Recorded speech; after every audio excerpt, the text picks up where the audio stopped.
Boa noite, aqui é Rosângela Montefusco, estou aqui conforme combinamos para o nosso bate-papo online, né? Vamos conversar um pouquinho hoje à noite sobre constelação familiar. O que é constelação, a que ela se aplica, a quem se aplica, né?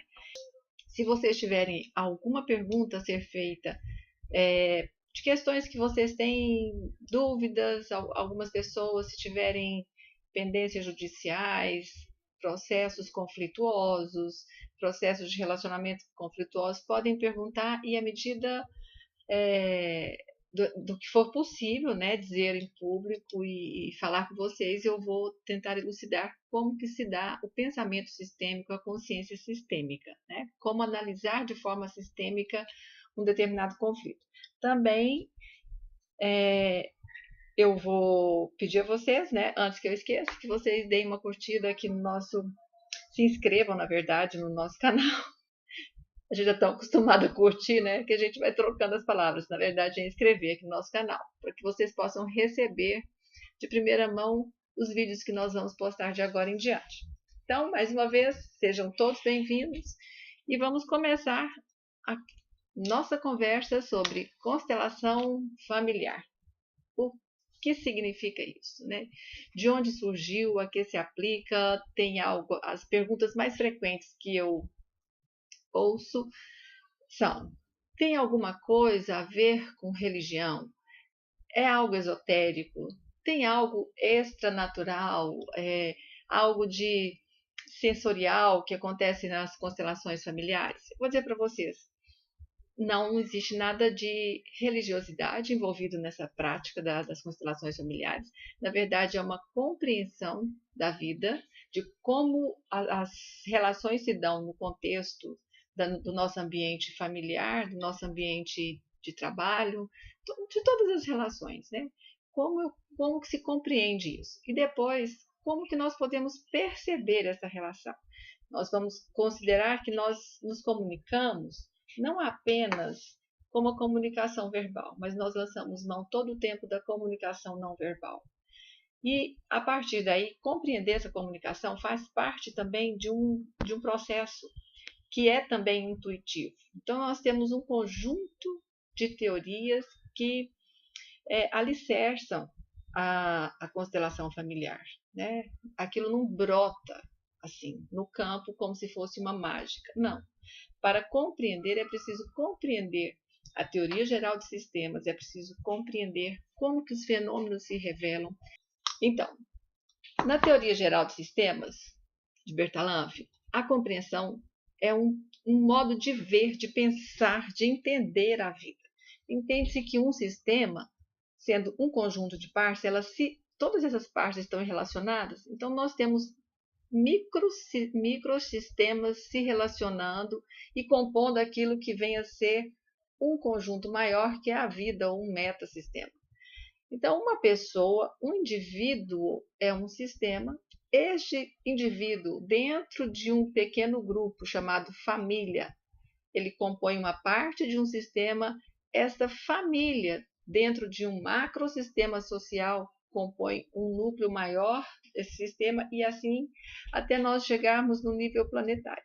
Ou seja, nós vamos chegar num momento em que esses sistemas vão se agrupando e se relacionando. Nesse sentido, a vida acontece como se fosse uma melodia, né? Ela se desenvolve. Começa com uma ação e vai se desenvolvendo e fazendo aquele conjunto que é o todo. Por que a constelação familiar? Porque o Bert Hellinger se dedicou a entender como funciona o sistema família, né? Mas é o único sistema? Não. Nós temos outros sistemas. Como eu disse, este microsistema que é a família, ele se desenvolve em macrosistemas. Então, quando nós vamos para a sociedade, eu vou encontrar o sistema judicial, o sistema de saúde, o sistema escolar, o sistema social no conjunto maior, o sistema político. Tudo é sistema. Significa que ali existem engrenagens que estão funcionando entre si, estabelecendo relações de interdependência, ou seja, aquilo que um faz se desenvolve em ações em todos os demais. Assim, dentro da família, os princípios básicos de todo e qualquer sistema atuam de um modo particular. Por exemplo, todo sistema, segundo Bertalanffy, quer ser completo, ou seja, tudo aquilo que faz parte deve pertencer. Todo sistema quer ser perfeito, ou seja, ele exige uma ordem e uma hierarquia no funcionamento dele. E todo sistema exige um equilíbrio na troca entre as partes. Isso significa que vamos trazer a compreensão de Bert destes princípios para dentro da família. Nós vamos entender que a família, enquanto um sistema, ela obedece a todos os princípios de um sistema comum, um sistema relacional. Todo o funcionamento de um sistema se dá a partir dos princípios. Eu estava dizendo, eu não sei onde que cortou o som, mas o funcionamento do sistema se dá obedecendo a 3 princípios. Ele quer ser perfeito, quer ser completo e ele exige equilíbrio nas trocas. Quando eu trago isso para a família, ele diz o seguinte: todo sistema familiar quer ser completo. Ele diz que isso segue o princípio do pertencimento na família. Todas as pessoas que pertencem a uma família, elas têm o direito de pertencer e ponto final. Ou seja, nós não podemos excluir nenhuma pessoa. E para a família, o pertencimento não se dá apenas no nível de consanguinidade, mas também todas as pessoas que de alguma forma contribuíram para que aquele sistema existisse, elas têm o direito de pertencer. Então, pessoas que perderam a vida e ao perder a vida, elas dão oportunidade para que uma nova família se constitua, por exemplo, no caso de viúvos que se casam em um segundo casamento, aquela que perdeu a vida, ela faz parte, ela pertence a esse novo sistema. Por isso ela não pode ser esquecida. E aí nós vamos levar em consideração os diversos motivos, né, que dão origem a uma família.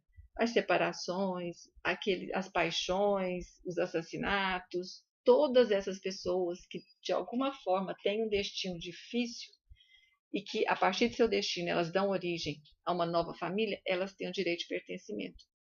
Pertencem também a uma família todos os filhos de um casal que fazem parte daquele relacionamento atual e de relacionamentos anteriores a ele. Essas pessoas, essas crianças também fazem parte. E aqueles também que ganham a vida fora do vínculo familiar de casamento, né? Então, os filhos fora do casamento também contam. Existem outros tipos de vínculo que também se dão fora da consanguinidade. E o que o Bert descreve, que gera uma certa polêmica, é o vínculo que se dá entre vítimas e agressores. Ele diz que as vítimas e seus agressores permanecem ligados entre si pela eternidade, eles não se desligam. E ao agir com agressividade e até mesmo subtrair de uma família algo que lhe é importante, aquele agressor passa então a pertencer à família da vítima. Olha, quanto isso é delicado e exige um desprendimento e uma humildade muito grande, né, por parte de todos nós, de compreendermos que, ao sermos agredidos, aquele agressor que nos retira algo importante, que nos subtrai algo importante, ele também passa a fazer parte da minha família. E se por acaso, porventura, alguém dessa família resolve praticar um ato de justiça, ele pode ele vai praticar um ato de agressividade, violência contra uma pessoa que é considerada parte da sua própria família. E isso gera outros desdobramentos dentro do sistema familiar que vão desencadear diversos outros eventos e fenômenos das gerações futuras. Então, assim funciona a completude de uma família. Todos, sem exceção, têm o direito de pertencer. Tirado o pertencimento de alguém, nós geramos um sentimento de exclusão. A exclusão é um sentimento que inicialmente causa dor, né? Uma indignação, eu não entendo porque eu não posso pertencer, ou porque não gostam de mim o suficiente para eu ter parte dessa família ou nesse grupo. Depois desse sentimento de indignação, vem um sentimento de raiva, né? Eu começo a reagir com um sentimento com mais agressividade e até mesmo com um pouco mais de violência. Este sentimento não sendo superado, não tomando um caminho mais apropriado, ele pode se desenvolver para um sentimento de justiça, né? Eu me sinto injustiçado e eu vou buscar alguém que me devolva o direito de justiça, o direito de pertencimento. Não conseguindo, uma pessoa, o excluído, passa a praticar também atos tão duros quanto aqueles que foram praticados contra ele. Então, esse sentimento, a falta de pertencimento dentro do núcleo familiar, ele pode, né, ser estendido para outros grupos, e assim a exclusão que é vivida no núcleo familiar, dentro de um grupo pequeno de família, pode ser estendido para a sociedade, e olha as consequências que isso pode levar, né? A formação de grupos de excluídos. Sempre onde alguém se sente excluído, aquele que exclui passa também a ser excluído por aquele que foi excluído. Então, o movimento de violência só tende a aumentar, nunca diminuir. De onde vem esse sentimento, então, que gera tanta violência e tanta discórdia e conflitos no nosso meio social, na nossa vida? Do sentimento de pertencimento. Faltou pertencimento, a exclusão começa a atuar, e aí nós chegamos num nível quase que impossível de controle da violência, né, e da agressividade. Então, a paz que nós tanto buscamos, ela começa, sim, dentro das famílias. Depois das famílias, nos seus diversos ambientes da sociedade, sempre de forma sistêmica, tá? Aquilo que acontece lá dentro da família é levado para fora nas nossas relações e vai sendo cada vez mais amplificado. Então, quando a gente diz que isso é uma consciência, é um modo de ver, de perceber a vida, de fazer a vida acontecer. Quando eu me dou conta disso, eu me dou conta de que eu estou excluindo, e eu me dou conta de quando eu estou sendo excluída. Qual o sentimento que vem em mim quando eu sou excluída? Quando alguém me exclui no meu local de trabalho, o primeiro sentimento que me reporta é da primeira exclusão que eu senti no meu núcleo familiar. Se eu não fui excluída lá, eu não reconheço aquele sentimento. Então, algumas pessoas têm dificuldade de compreender isso. Se eu não passei por esse movimento dentro do meu sistema familiar, eu tenho dificuldade de entender ele fora. Eu tenho dificuldade de entender ou que eu estou sendo excluída ou que eu estou excluindo. Então, é sim possível que uma pessoa se envolva em determinadas situações e ela não tenha consciência disso, porque ela não viveu essa experiência, né? Embora, vou voltar aqui e fazer um parênteses, o Bert afirma que a família é o lugar mais apropriado, né, para se formar padrões de comportamentos. E a perda do pertencimento e a exclusão tem lá seu início. Um outro princípio sistêmico que eu disse é a hierarquia e ordem. Vamos trazer isso para dentro do núcleo familiar. Nós estamos entendendo aqui que nós estamos fazendo um link entre sistema e família. Eu vou fazer um link entre sistema e outros ambientes e organizações dentro da sociedade. Então, na família é assim. Como se dá o pertencimento, a hierarquia e a ordem dentro da família? Hierarquia e ordem não é a mesma coisa. Quando elas caminham juntas, tudo bem. Mas se não caminharem, a ordem ela é essencial. O que significa? A hierarquia tem a ver com o momento de chegada. Quem é o mais velho, quem é o mais novo. Quem chegou primeiro, quem chegou depois. Isso é hierarquia. Em uma família, sempre os pais vão chegar primeiro, né? E antes dos pais, aqueles que os antecederam. Mas numa família nuclear, os pais chegam primeiro. Depois o primeiro filho, o segundo filho, o terceiro filho, sempre levando em consideração a ordem em que a vida foi gerada.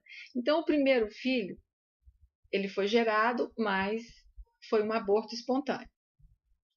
Bom, se ele foi um aborto espontâneo, a vida foi gerada, existiu, essa vida conta dentro do sistema familiar. Ela faz parte desse conjunto da família. Nasceu o próximo filho, ele é o segundo, ele não é o primeiro. Na hierarquia, o primogênito, ele teve uma vida mais breve que os outros, mas ele existe, ele está lá, ele faz parte da família, ele deve ser contado. Depois vem o segundo, o terceiro, o quarto e assim por diante. E acontece que nesse conjunto, quando um perde a vida, ele naturalmente cede lugar para o próximo. Então, vamos supor, o primeiro perde a vida. Quem ganha com isso? O último. Porque aqui, se o primeiro permanece, seriam 3 filhos. Este último, que na verdade é o quarto, e às vezes contado na família como terceiro, ele não teria tido a oportunidade de nascer, né? Porque esse aqui vai, esse quarto pode nascer.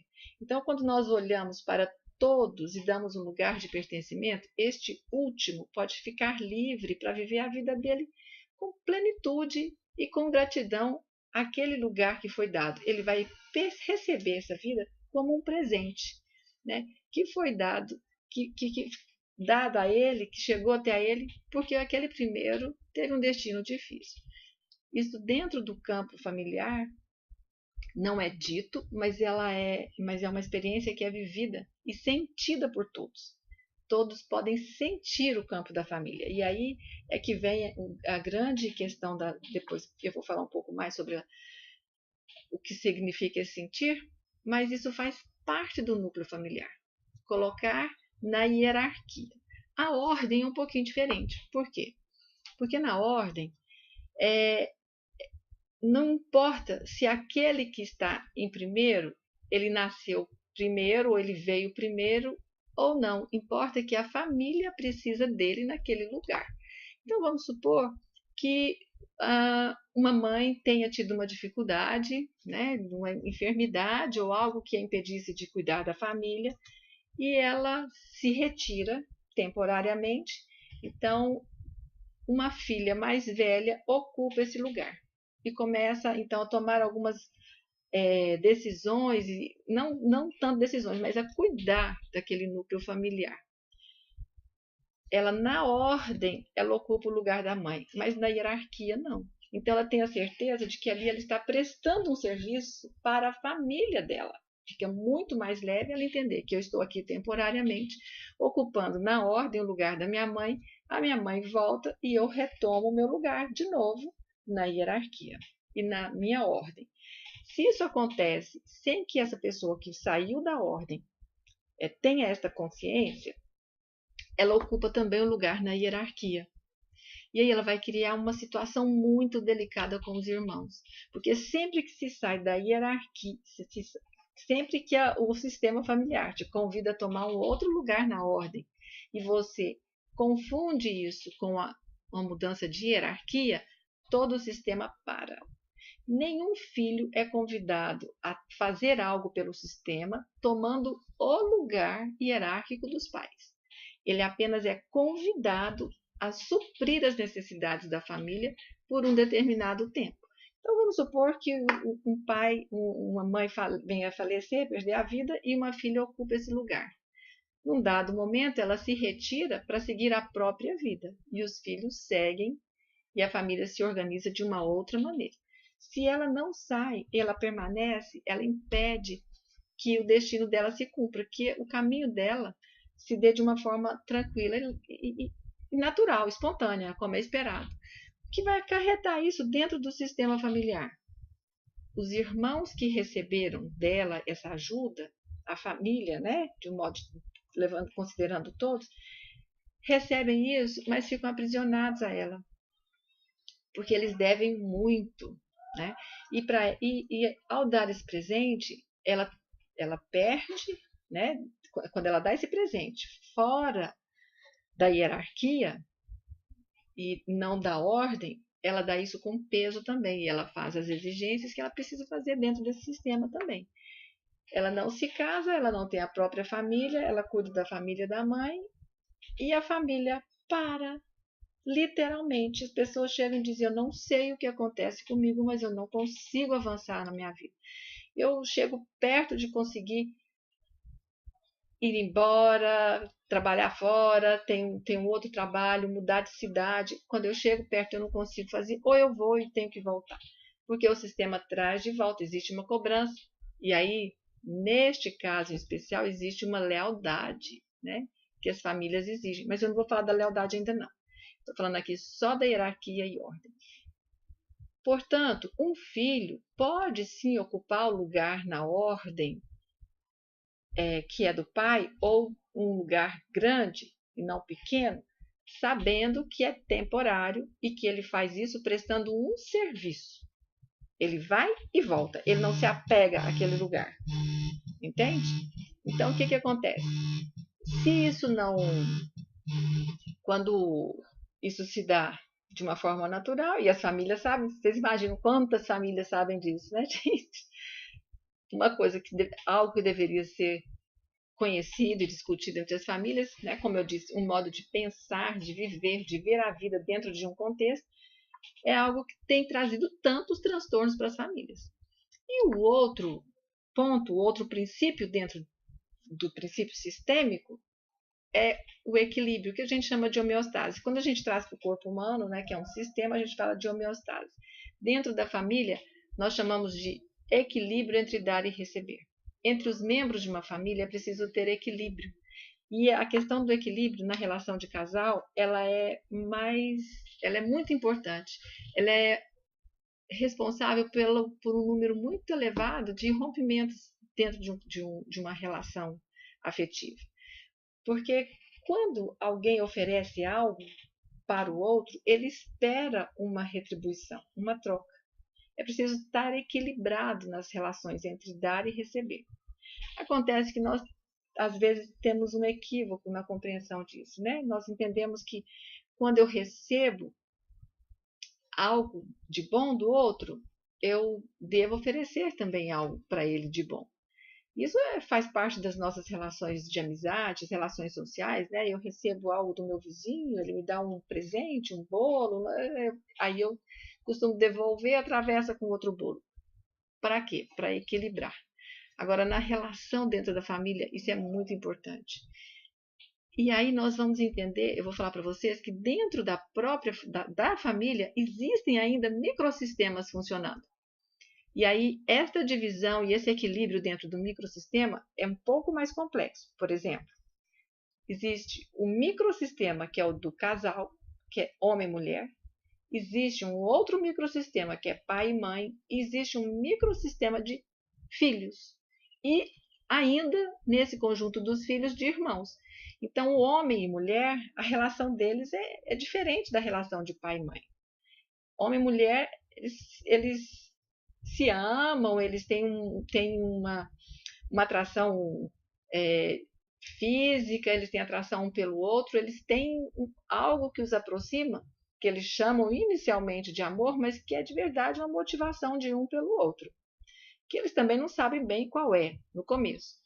Mas eles se atraem, eles querem ficar juntos, eles querem fazer algo juntos, e tem algo que faz bem.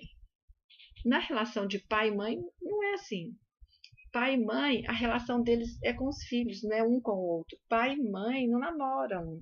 Quem namora é homem e mulher. Pai e mãe, eles decidem a vida dos filhos, eles cuidam da vida deles. E eles tomam decisões e eles são responsáveis pela sobrevivência daquela família, daquelas crianças. Então, eles olham para os filhos, identificam dentre eles aqueles que têm necessidades diferentes, né? E eles começam a oferecer de acordo com aquilo que eles sentem, o que precisa mais, o que precisa menos, e eles vão, assim, oferecendo para cada um aquilo que eles precisam. Mas quando isso é dentro do subsistema parental, parental, né, dos pais com os filhos. Mas dentro do subsistema fraternal, isso não é bem assim. Os meninos querem tudo igualmente. Então, eles acham que equilibrar é dar tudo igual. Isso destoa entre aquilo que os filhos esperam e aquilo que os pais sentem como necessidade de oferecer para os filhos. Esta diferença dentro desses microsistemas, eles aparecem como queixas, depois como sentimento de exclusão, né? Meu pai dá mais para um do que para outro, isso, é aí que nascem as exclusões, lá entre os irmãos. E depois fica muito visível quando nós vamos lá para a justiça trabalhar com processos de inventários, né? Heranças. Aí é a hora de acerto de conta entre os irmãos. É uma hora terrível. Se nós não entendemos esse funcionamento, nós não conseguimos ajudá-los. Então, assim é o sistema familiar. Vamos fazer um flashback aqui. Sistema é esse conjunto e todo e qualquer sistema ele é regido por 3 princípios, que é ser completo, ser perfeito e ter equilíbrio nas trocas. Estes princípios aplicados dentro do sistema familiar funcionam dessa maneira, entendeu? Então, quando eu vou fazer uma constelação familiar, se eu não compreendo como funciona o sistema familiar, eu não consigo colocar esse campo em movimento de uma maneira saudável. Aí o que pode acontecer? Aquela pessoa que está lá facilitando, ela pode entrar com intenções e ela pode colocar suas próprias intenções para resolver aquilo que faz parte de um sistema familiar. E, na verdade, nós não podemos fazer isso. Nós podemos dar oportunidade para que isso venha à luz, né? Que a pessoa tenha condições de revelar isso. E a decisão, gente, esse que nós falamos, você tem que dar o próximo passo, é preciso, importante que você siga. O que é seguir na vida se não tomar decisões? Nós precisamos tomar decisões o tempo todo. Então, ao me dar conta de tudo isso que está acontecendo, dos emaranhamentos que eu tenho dentro do meu sistema familiar, o lugar que eu ocupo, se existe alguma exclusão dentro do meu sistema ou não, se um irmão que não é contado, uma criança que foi abortada, um filho fora do casamento do meu pai ou da minha mãe, alguém que morreu para dar oportunidade para essa família existir, está faltando alguém? Existem histórias trágicas dentro desse sistema familiar? Eu preciso conhecer. Existem histórias de suicídio, mortes precoces. Tudo isso faz parte do pertencimento da família. Hierarquia e ordem. Eu estou no meu lugar? Eu tenho consciência de que eu estou temporariamente ocupando o lugar do meu pai ou da minha mãe? Eu sei que eu estou no lugar do meu irmão mais velho, do primogênito que teve um aborto espontâneo, por exemplo, e eu agora sou tratada dentro da minha casa como o primogênito, sem que eu seja o primogênito. Se isso acontece, todos os outros irmãos vão criar uma situação desagradável para esse que é tido como primogênito. Por quê? Porque ele está fora da ordem. Existe equilíbrio nas minhas relações? Uma situação, por exemplo, de hierarquia e ordem.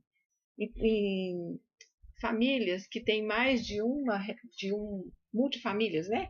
Eu tenho um casal que separa, casa com outro, aí eu vou formando várias, às vezes tem 3 casamentos de uma pessoa, né? 3, 4 famílias. Toda vez que nasce uma criança, gente, tem família. Eu posso estar namorando tanto que for, nasceu uma criança, eu tenho uma família. A mãe e o pai e o filho. Pronto, ali é família. Aí eu estou namorando uma outra pessoa, não, eu não tenho família, eu tenho um filho. Não, você tem uma família com todas essas implicações de uma família, com tudo isso que eu falei que consiste no sistema familiar. Você constitui uma família com aquela pessoa, então tudo que vem do sistema familiar dela está ali naquela criança, e o que vem de você também está, e aquela criança precisa que essas pessoas se entendam para poder resolver a vida, para ajudá-la a andar na vida. Então, tem criança, tem família, não existe filho sem família. Bom, e aí essas famílias vão se juntando. Então, o que significa? Que uma pessoa pode se casar 3 vezes. Aqui também tem ordem e aqui também tem hierarquia. Tem um lugar. Quem chega primeiro sempre é primeiro casamento, segundo casamento, terceiro casamento. Ou primeira esposa, segunda esposa, terceira esposa. Primeiro marido, segundo marido, terceiro marido. Não existe ex. Eles permanecem, entende? Família permanece, família não acaba. Então, se eu casei e tive filho, eu tenho uma família. Casei de novo, tenho outro filho, eu tenho segunda família, terceira família. Então, eu tenho a primeira esposa, que é da primeira família, a segunda esposa da segunda família.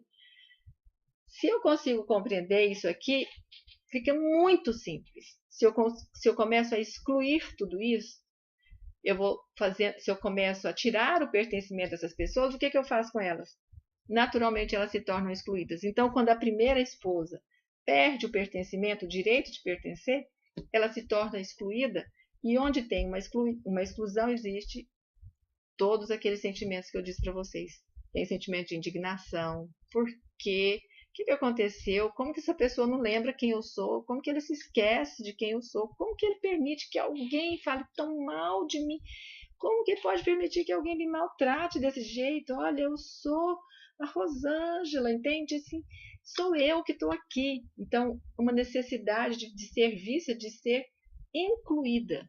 Não é de voltar a fazer parte nas festas, não é isso. É de ser respeitada e querida naquele lugar.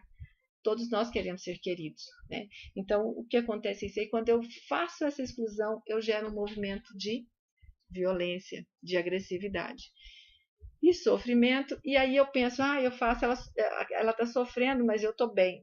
Não, não tem ninguém bem, porque vocês lembram que eu falei que quando nós falamos de sistema, estão todos interligados, o sistema para, mais cedo ou mais tarde ele trava. E vai travar onde? Numa criança, num neto, ele vai travar, porque esse sistema avança, né? Se eu não resolvo aqui, não resolvo lá. E aí eu estou falando em sistema, estou colocando aqui um sistema nuclear. Agora, para avaliar aquilo que acontece nesta família agora, eu preciso olhar 3 gerações para trás, no mínimo 3. Bowlby fala que nós devemos olhar para 4 gerações. Aquilo que aconteceu lá na 4ª geração, as decisões que meu tataravô tomou lá atrás, aquilo que ele conseguiu fazer, se desdobrou em acontecimentos, em eventos que fizeram com que eu estivesse aqui. Então, eu só posso me compreender se eu olhar tudo aquilo que veio.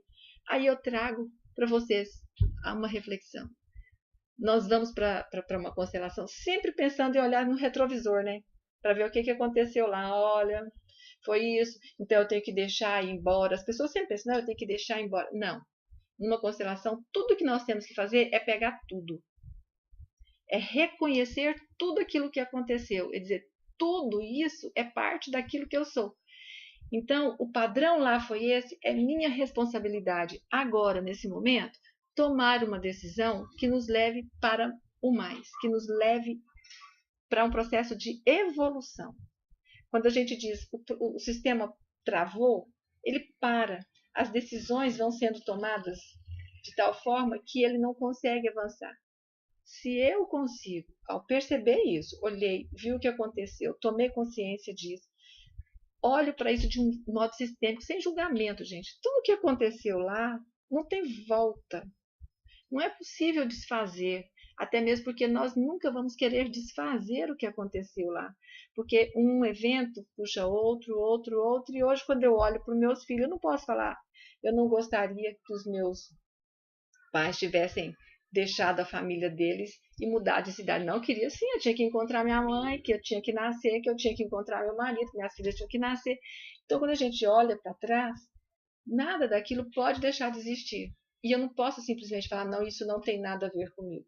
Tem tudo a ver com você, sim. É parte da sua vida. Aquilo tudo merece respeito, merece seu amor, merece sua reverência. E merece também que você faça a sua parte. Que você tome as suas decisões. Que olhe lá e diga, agora eu vou tomar uma decisão diferente. E eu vou avançar com a vida fazendo aquilo que eles não conseguiram fazer, né? Portanto, aquilo que você faz hoje está dando start naquilo que vai acontecer na 4ª geração. Então não adianta olhar para o retrovisor e apontar o dedo assim. Porque se a gente for fazendo assim, alguém lá na frente vai virar e fazer assim para você. Porque você também está tomando decisões hoje. Você está fazendo escolhas, está assumindo ou não responsabilidades. Então, às vezes, você não vai nem estar aqui mais, né? Mas aquilo que você fez vai estar influenciando na vida de uma pessoa que está nascendo lá no futuro. Está tudo interligado, entenderam? Não tem como separar passado, presente e futuro. Se eu não tenho uma visão, um olhar que me ajuda a ampliar, a amplificar esse contexto, essa realidade, eu continuo tomando decisões equivocadas. E eu vou dizer, olha, todos nós, em algum momento da vida, tomamos decisões equivocadas. Nós não nos orgulhamos de tudo que nós fizemos na vida. Não é possível, porque nós somos falíveis, nós somos humanos, e nós tomamos uma decisão e, de repente, aquilo causa um transtorno para alguém. Qual a minha postura diante disso? Reconhecer, olha, fiz mal para você com o que eu fiz. Até tinha intenção ou não tinha intenção, mas eu fiz. Isso eu preciso trazer para mim, para que eu também consiga caminhar. Existe isso dentro de um contexto familiar, né, que é o que as constelações familiares, constelações sistêmicas familiares fazem, me trazem esta compreensão. Para compreender isso aqui tem que estudar muito, gente, tem que ler muitos teóricos. O Bertalanffy trouxe apenas a compreensão de sistema, aí veio a Virginia Satir, aplicou isso na psicologia, começou a atender famílias, outra aplicou na área das organizações e compreendeu as organizações como organismos vivos que se relacionam e que tem todos esses princípios atuando dentro dele. Aí quando eu olho lá no sistema de saúde, todo o SUS, o Sistema Único de Saúde do Brasil, todo ele é feito, embasado na teoria geral de sistemas, todos os princípios do SUS são sistêmicos, o que significa que da porta de entrada de uma unidade de saúde até a mais alta complexidade na área de atenção, está alicerçado no princípio sistêmico do pertencimento, da hierarquia e ordem do equilíbrio. Então, quando alguém chega para ser atendido num sistema de saúde, a pessoa que o recebe você tem que saber qual o pertencimento que ele tem naquele lugar, dentro do sistema como um todo e naquele ambiente. Qual a hierarquia e ordem? Todo ambiente desse ele é constituído por uma administração, por uma equipe administrativa e uma técnica. Existe hierarquia ou ordem entre elas. Quando existe uma confusão, que existe um equívoco, né, na forma de pensar que existe uma hierarquia entre a administrativa e a técnica, isso se choca frontalmente. E aquele que é o usuário daquele serviço, ele sofre o efeito desse confronto.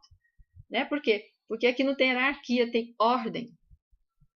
Quem atua na parte técnica, quem resolve é o médico, o enfermeiro, o fisioterapeuta, os psicólogos, todos aqueles que estão envolvidos naquele trabalho. Se eu deixei de falar algum aqui, mas eu estou só citando alguns exemplos, né? Então, nesta hora, nessa atuação, nesta ordem, existe uma atuação que só esses técnicos podem fazer. Na hora de operacionalizar o funcionamento, a administração, a aquisição de recursos, a melhoria da qualidade de trabalho para todos, isso é a parte administrativa. Então, não tem como ter hierarquia. E isso entra num confronto, existe um equívoco e o sistema trava. Por quê? Porque é um sistema. Tem equilíbrio, gente, no sistema de saúde entre o que o profissional técnico, todos esses profissionais que eu disse, entre o que eles recebem pelo serviço que prestam e aquilo que o beneficiário, o usuário está recebendo. Tem equilíbrio nisso? Tem equilíbrio entre o que recebe a equipe técnica e o que recebe a equipe administrativa? Está equilibrado isso? Então, se nós não compreendermos o funcionamento desses sistemas a partir desses princípios, eles travam. Quando eu olho para o sistema também judiciário, como funciona o sistema judiciário? Como se dá essa questão diante da justiça, né? A justiça é algo que emerge na sociedade como uma necessidade, é algo que emerge, que é previsto, né, para garantir a ordem dentro da sociedade.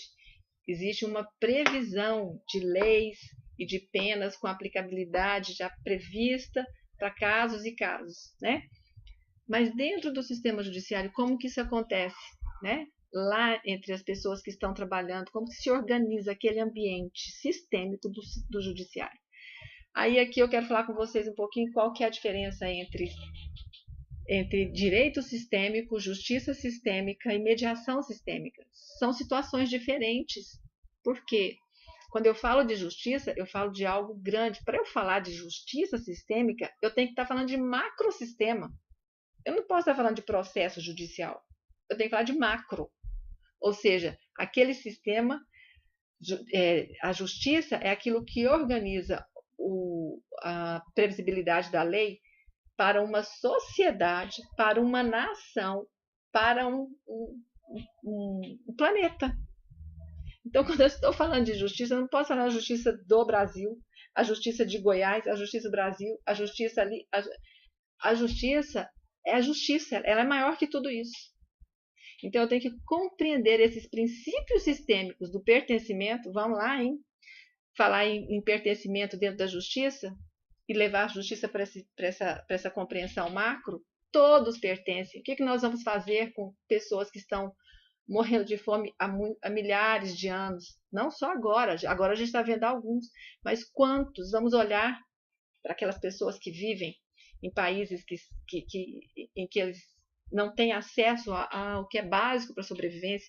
Então, a justiça no planeta, ela tem que ser vista de forma sistêmica. Senão, a violência vai vir e ali nós vamos ter uma luta de excluídos contra aqueles que excluem, e os excluídos são violentos e os que excluem são violentos. Aí vira guerra. Não tem outra possibilidade quando nós tratamos com exclusão nesse nível macro, que não seja o surgimento de busca de justiça, né, gente? Na busca da justiça, nós só queremos... A justiça, ela é sangrenta, a justiça quer a morte, a justiça quer ter a razão. Então, uma das partes busca ter a razão até as últimas consequências. Então, falar em justiça sistêmica, vamos falar na justiça do Brasil. Vamos entender de forma sistêmica a justiça neste lugar do mundo chamado Brasil. Agora, o que é o direito sistêmico? O direito sistêmico, a amplitude dele é um pouco menor que essa da justiça sistêmica. A área de atuação dele, o direito é aquele lugar onde pessoas que nós chamamos na justiça no direito de partes apresentam as suas queixas, e aquela pessoa, aquele advogado, ele escreve por aquela parte, ele tem autorização legal para escrever e apresentar aquele caso. Gente, advogado pode fazer com a petição dele ou encaminhar tudo para um caminho mais simples ou mais complexo, com a forma de escrever e apresentar o caso.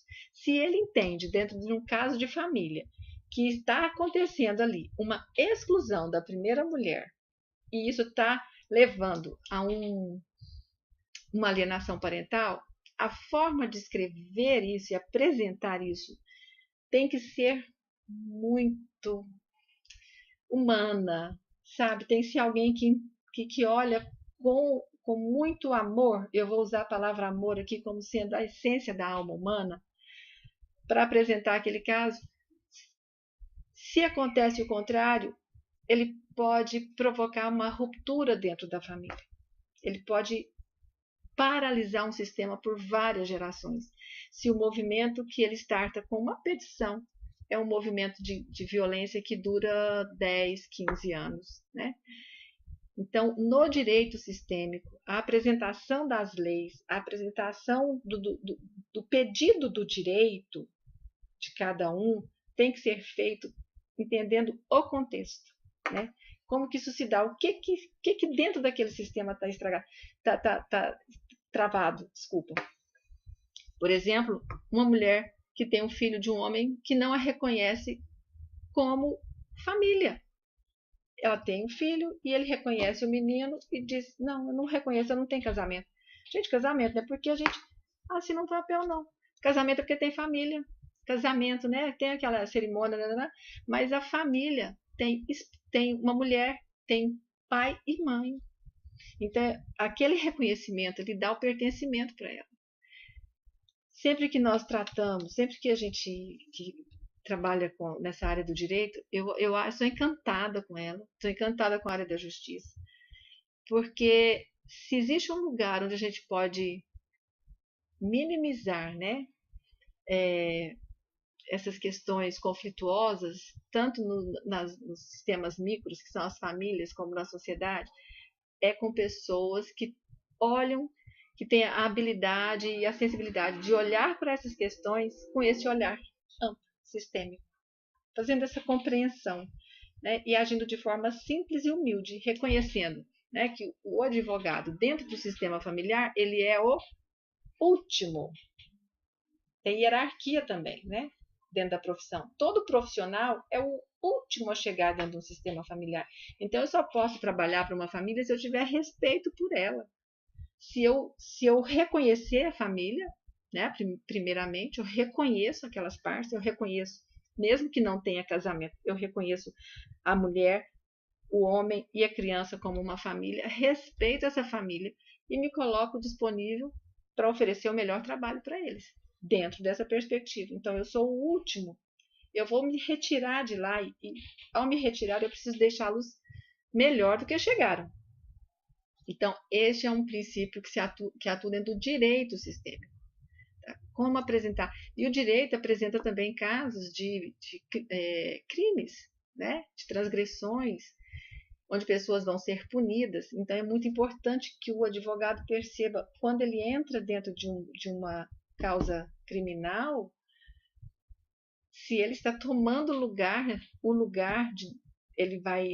Ali ele só tem o papel de apresentar e os fatos e de buscar a solução mais adequada para aquela situação. Mas se ele se envolve no sentido de tirar, como eu falo, esconder um crime, ele passa a ser cúmplice.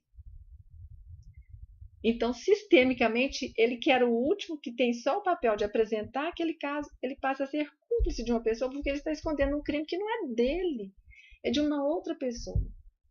E aquela pessoa, dentro do sistema, ele tem que ter o direito de receber uma boa defesa, de ter um julgamento justo, né, de acordo com as leis, o que é previsto na lei, mas ele precisa também, diante do grupo social, ele precisa pagar pelo que ele fez, porque existe uma penalidade para aquilo.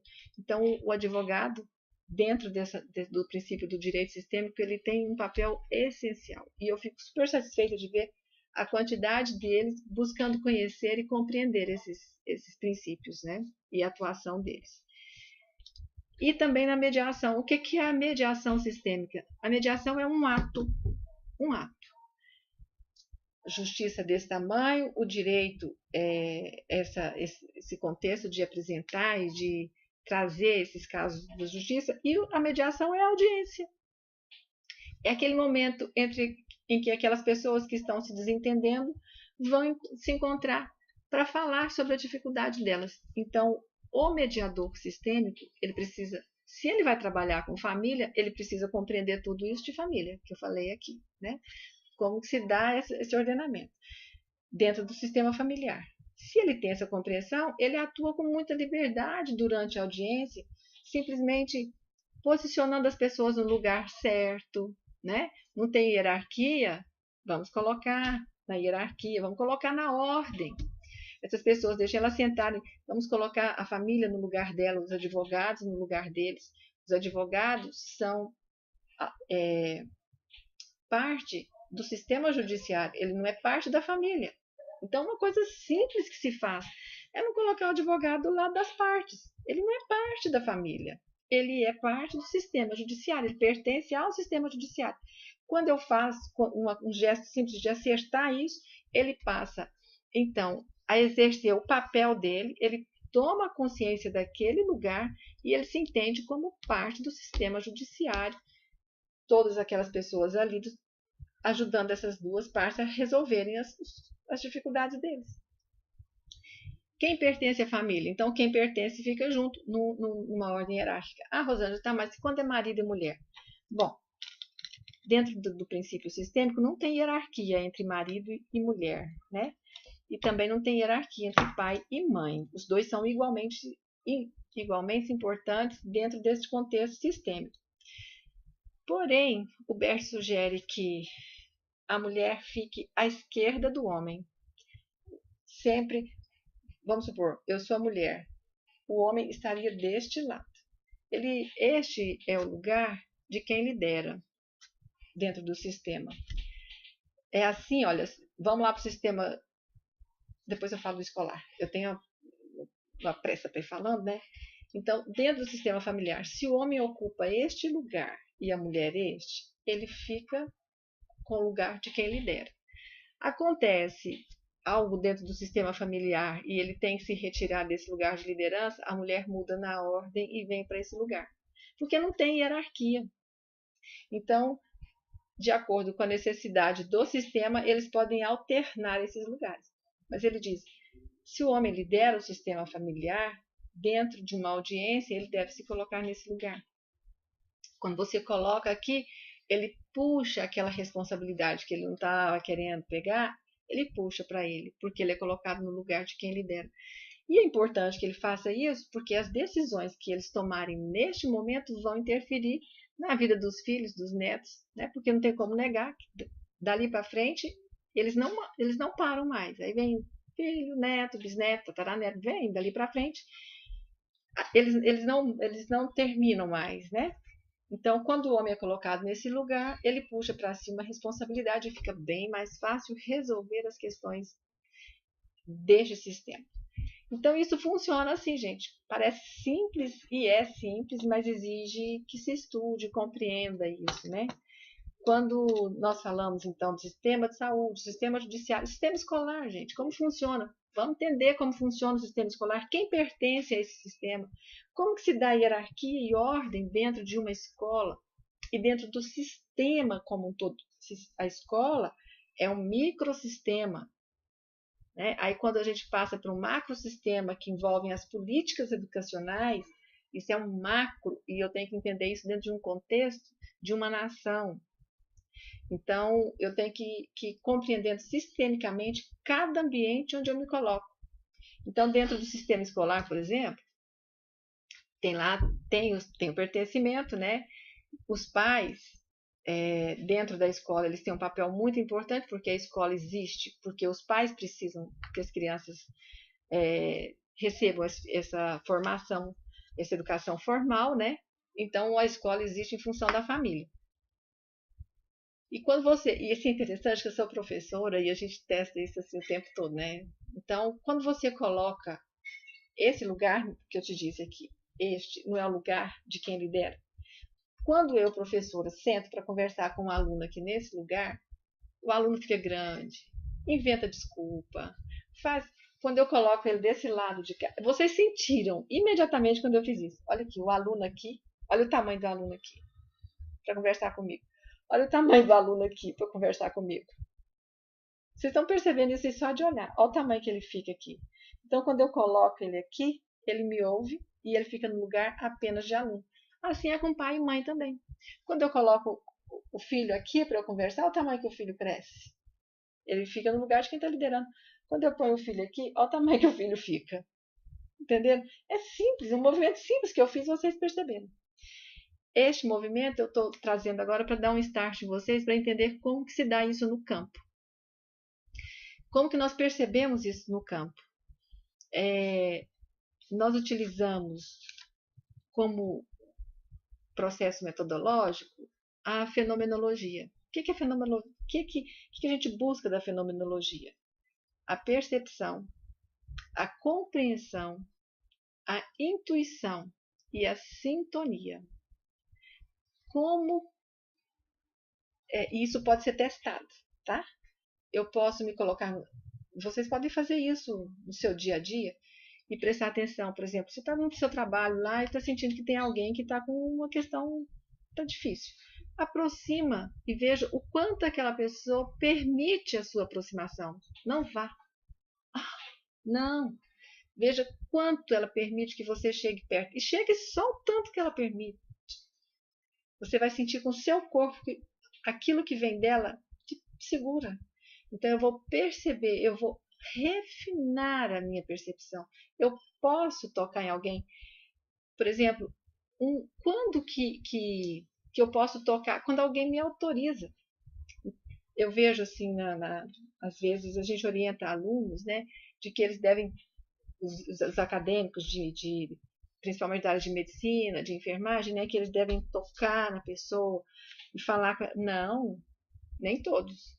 eu tenho que ter refinamento da minha percepção para saber se eu posso pôr e quando eu posso pôr a mão e quando eu devo falar de longe, me apresentar de longe, me colocar disponível para depois chegar e tocar naquela pessoa, né?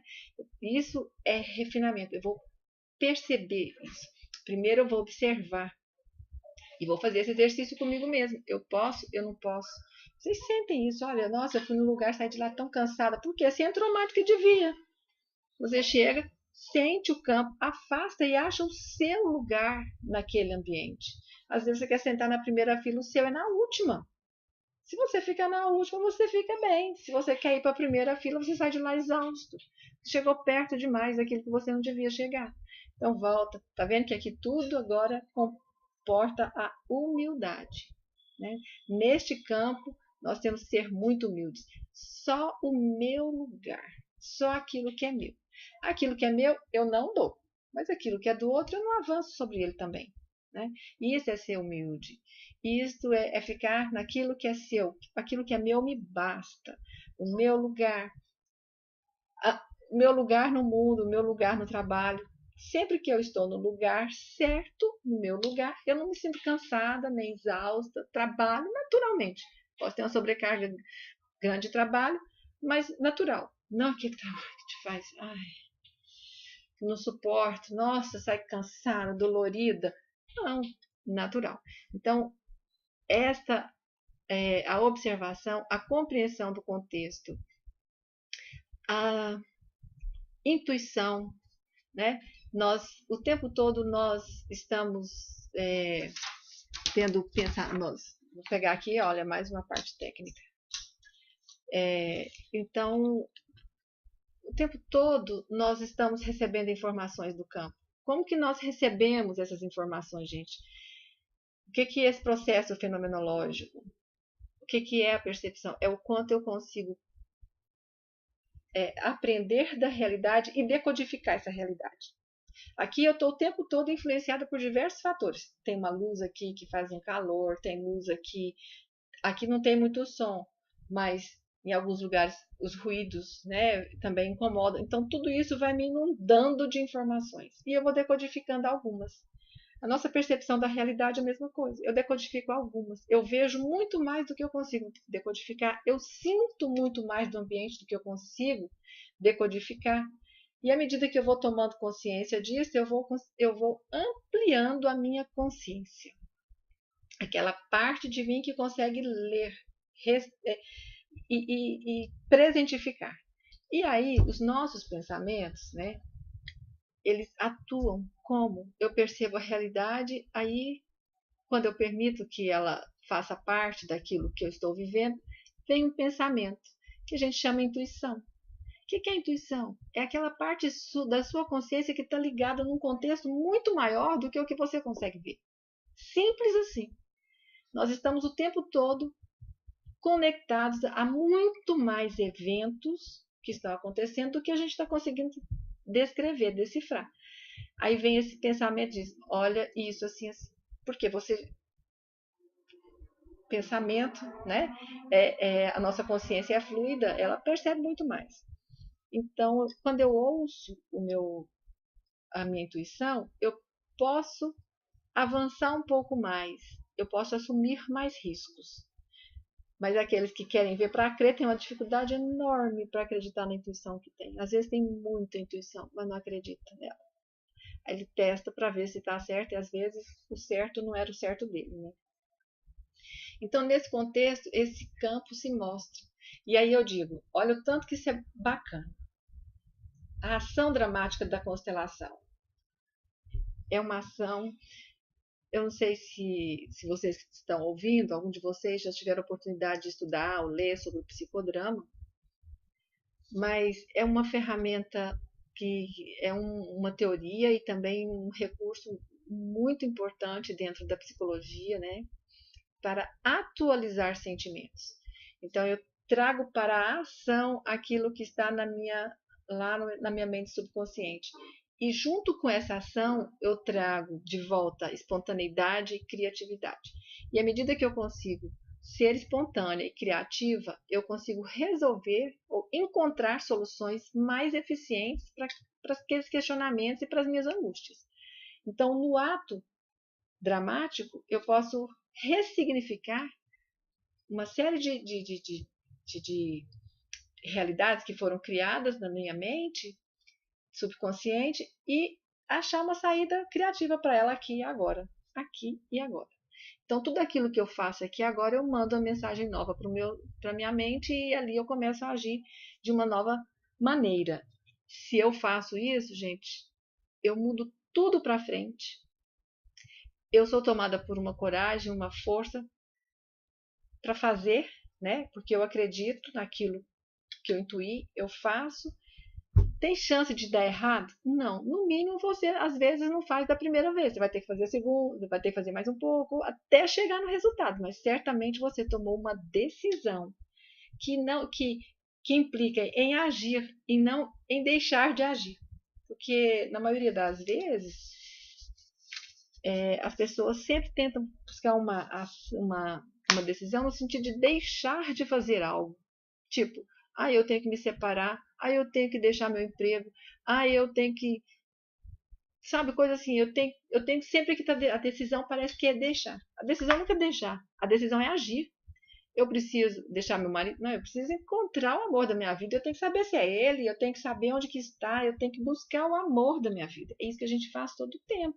É buscar o amor, não é deixar as pessoas. Eu tenho que deixar o meu trabalho, o meu emprego. Não, eu não tenho que deixar, eu tenho que buscar o meu lugar no mundo, onde eu vou trabalhar com plenitude, onde eu vou poder exercer todas as minhas habilidades, as minhas competências de uma forma leve e bacana para as pessoas.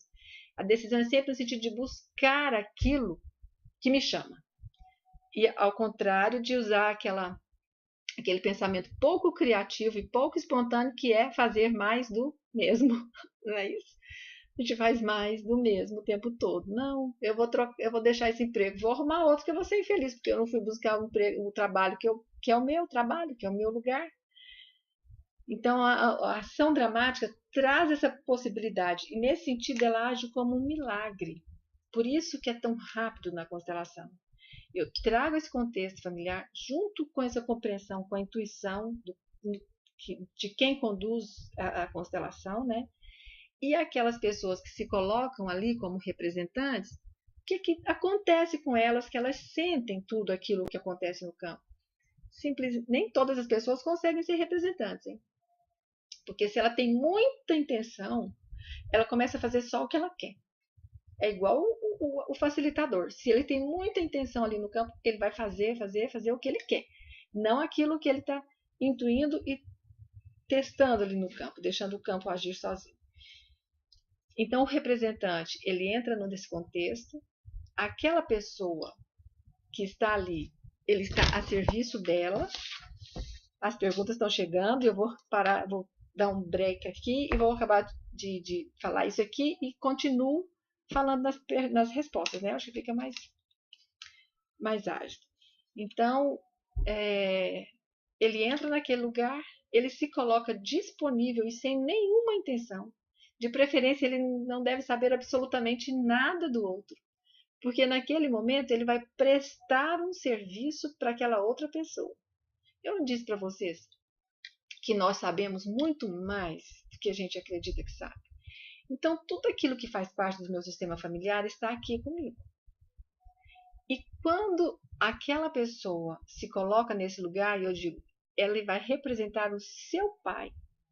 Toda a representação que eu tenho, tudo aquilo que é o meu pai, que está aqui em mim, vai ser mobilizado e colocado nesse campo de energia, naquela pessoa. O campo de energia que eu falo é pensamento, gente, ondas. E isso é muito lindo de ver no campo. Uma pessoa, o seu pensamento muda a ação de uma pessoa. Vocês têm que estudar um pouco depois de física quântica, depois eu vou falar sobre isso também para vocês. Mas o olhar do observador muda o direcionamento do objeto, muda o resultado. Então, quando ele coloca, aquela pessoa toma e ela pode fazer, e ela pode, se ela está livre, ela vai expressar aquilo que acontece com aquela pessoa. É simples, é simples e muito lindo também, né? Mas é preciso ter muito respeito e conhecer sobre isso também, para não sair por aí fazendo milagres, querendo ser, né? Tipo, mudando a vida das pessoas, que nós não podemos fazer isso, né? A gente tem que ter muito respeito, muito profissionalismo. Eu posso perceber a minha intuição, a minha sintonia pode estar muito fina com aquele campo, mas eu tenho que respeitar muito a possibilidade de alguém avançar ou não, viu? E assim, eu vejo isso todo o tempo. E às vezes no consultório, eu até peço às pessoas: olha, você não deve fazer nada agora, você deve ir embora, esperar um tempo mais para voltar. Porque eu sinto que o passo é grande demais e ela vai sofrer mais do que precisa. Então, só o fato dela ir embora pensando que ela precisa se tornar disponível, ela volta daí uma semana, ou 10 dias, ou 20 dias, pronta para aquilo que vem depois, para tomar a decisão que ela precisa tomar. Senão ela sai de lá e fala que eu sou maluca, fala que eu falei alguma coisa, nananã, por quê? Porque é difícil para ela perceber algumas realidades. E aí, gente, um parênteses. Nós não percebemos porque normalmente as decisões que são eficientes são difíceis. Toda decisão que vai me levar para um resultado positivo, ela é difícil. Ela implica em uma série de desdobramentos, né? E implica no fato de que talvez eu não fique tão bela, tão boazinha e bonita na foto, né? As pessoas vão me contradizer, eu vou sofrer impactos. Então, para não sofrer, eu fico aqui onde eu estou e não percebo a realidade. Vamos lá, deixa eu ver as perguntas aqui. Primeiro, pode falar os nomes aqui? Consuelo, é a Consuelo? Ah, Consuelo, que alegria! Olha você aqui de novo, estou com saudade de você. Consuelo, quem pode dar o pertencimento? A pessoa excluída pode se incluir ou alguém do sistema pode fazer a inclusão? Ou seja, alguém excluído que sabe da importância da inclusão pode fazer alguma coisa? Do seu lugar pode, né? Se você der esse lugar, estando você no seu lugar, tá tudo bem. Por exemplo, você pode dar um lugar de irmã para uma filha do seu pai que está fora do casamento, mas o lugar de irmã, o lugar de filha só seu pai pode dar. Então, ao fazer isso, você se desfaz você deixa a sua exigência em relação ao seu pai, a cobrança que faz no lugar da mãe e fala: olha aqui, eu sou sua irmã e como irmã eu dou lugar. Então, eu sou irmã mais velha, eu sou irmã mais nova, que lugar eu estou? Então, como irmã, eu incluo a minha irmã. Fora isso, o que a sua mãe vai fazer, o seu pai vai fazer, o que os outros irmãos vão fazer, tem a ver com as decisões deles e nós não podemos interferir. Eu já vi muitas vezes filhos ficarem exigindo que os pais tomem determinadas decisões que eles não conseguem tomar. E não é bem assim. Quando eu faço em mim, o que eu resolvo? De mim para frente. Se eu estou bem, se eu incluir, se eu dou esse lugar, daqui para frente com os meus filhos, eu libero isso, né? Eu deixo andar. Se o meu pai vai fazer, eu não sei. Se existem outras pessoas que não querem fazer, é preciso respeitar. Aí é que a gente precisa ter humildade, né? E deixar cada um com a escolha e com a decisão que faz e que consegue suportar. Mas o que assim, eu tenho observado e visto acontecer com muita frequência nos grupos, nos campos, é que quando alguém faz esse movimento de incluir, o campo fica mais leve, ele fica mais maleável, mais fluido. Aí, naturalmente, os outros vêm, às vezes em tempos diferentes, mas eles conseguem chegando e a inclusão acontece depois em todo o sistema. Mas quando a gente não tem a intenção, fazendo só a parte da gente, o resultado é bem eficiente, né? E vamos falar, a pessoa excluída pode se incluir? Vamos ver um exemplo, né? Vamos supor que eu fosse uma filha fora do casamento do meu pai, com a minha mãe. Ai, que coisa boba que eu falei. Eu fosse uma filha fora de um casamento. Se falar fora do casamento do meu pai e da minha mãe, eu já falei que eu sou filha deles. Vamos lá, imagine que eu fosse uma filha fora de um casamento. tem lá uma família e eu fico olhando aqui de longe assim. Ai, meu Deus, né? Eles têm família, eu não tenho. Que vontade de ter uma família. Nananã. E eu fico olhando. Aí eu fico desejando ter aquela família e não vejo a família que eu tenho. Se eu for para lá, eu continuo excluída. Eu não sou de lá, porque eles não me deram aquele lugar. Quando eu olho e falo, poxa, aqueles meus irmãos tiveram uma sorte danada lá, tem pai e mãe, olha a vida que eles têm. A minha é diferente disso.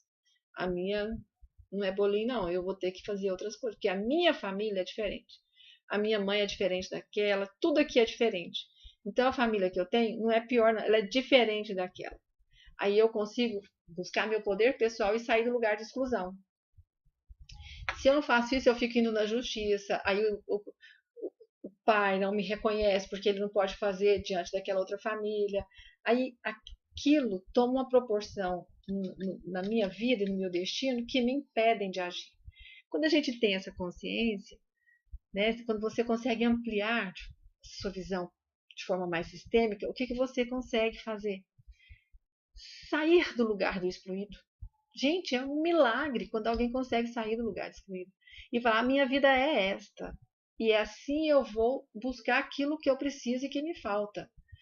Eu não vou buscar o que o outro tem, porque até mesmo o que o outro tem não pode ser referência para mim. Eu tenho que buscar aquilo que eu preciso. Aí eu saio naturalmente do lugar de excluído. Quem vai sofrer os efeitos de estar excluindo? Eles, porque eu já saí fora. Então, aqueles que estão excluindo, que estão colocando fora, o sistema deles para, trava. Por quê? Porque eles estão num gesto que sistemicamente tem consequências. Entendeu, Consuelo? Então, o lugar para eu sair desse emaranhamento, o que eu tenho que fazer se eu sou a excluída? Tomar o meu destino e tomar minha força pessoal, meu poder pessoal, né? Aquilo que eu sou, reconhecer, eu sou assim, e é assim que é tudo que eu tenho para seguir na vida, e eu não quero que tenha meus irmãos. Eu quero aquilo que a vida me deu e sigo com isso. Aí eu sigo, ando. A hora que eles vierem, aí vai chegar uma hora que para eles andarem, eles vão ter que me procurar. Eles vão ter que vir atrás de mim, porque eu vou fazer falta lá. Outra, outra pergunta. A Thaisa. É a Thaisa Renata? É? Oi, Thaisa. Vamos lá. Perguntas na audiência de divórcio, em que o casal é colocado um de frente para o outro, como fazer? Ai, Thaisa, eu já vi alguns casos assim que a gente não consegue avançar de jeito nenhum quando um é colocado de frente para o outro.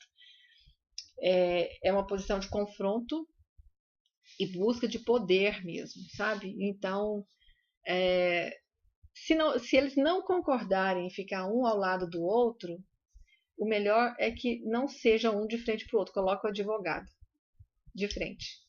Coloque o advogado como uma das partes para fazer essa interlocução.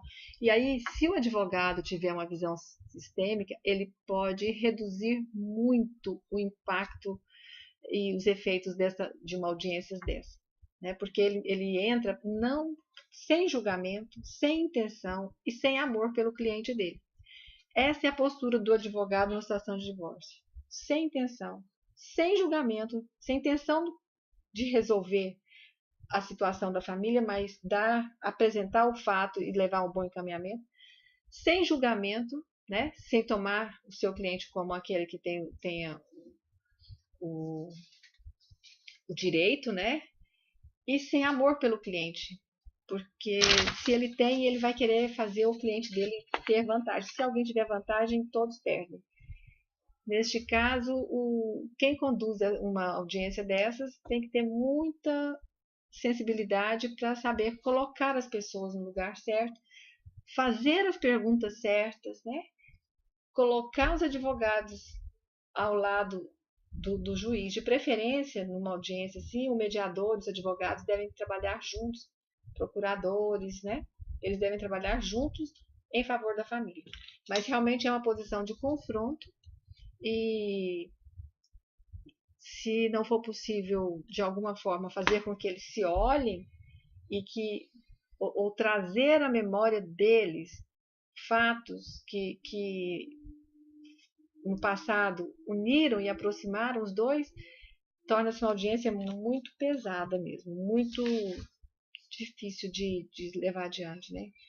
Mas, dentro da perspectiva sistêmica, a gente deve lançar mão de todas as possibilidades que nós temos, né? Daqueles princípios de inclusão, do pertencimento, da hierarquia, da ordem, do lugar de cada um, né? É assim. Aqui é o Marcel. Vamos lá, Marcel. No âmbito profissional, como encontrar o meu lugar? Um trabalho que eu consiga conduzir com leveza, já que não devo dizer que preciso sair do trabalho. É isso, né, Marcel? Fui falar, agora pega, né? Eu não devo sair do trabalho. É isso. A decisão não é sair do trabalho, é encontrar o seu lugar. Onde encontrar o seu lugar? Primeiro, você deve saber reconhecer quais são as suas competências, quais são as suas habilidades. E você procurar colocá-las, todas essas habilidades, a serviço das pessoas, a serviço da vida. É com trabalho, é com emprego, a saber. E se for no emprego, Marcelo, sempre que você procurar um emprego, você tem que saber que você está entrando em um lugar que é sistêmico, que já existia antes de você, que lá dentro tem um pertencimento que as pessoas se dão. Quem pertence àquele lugar?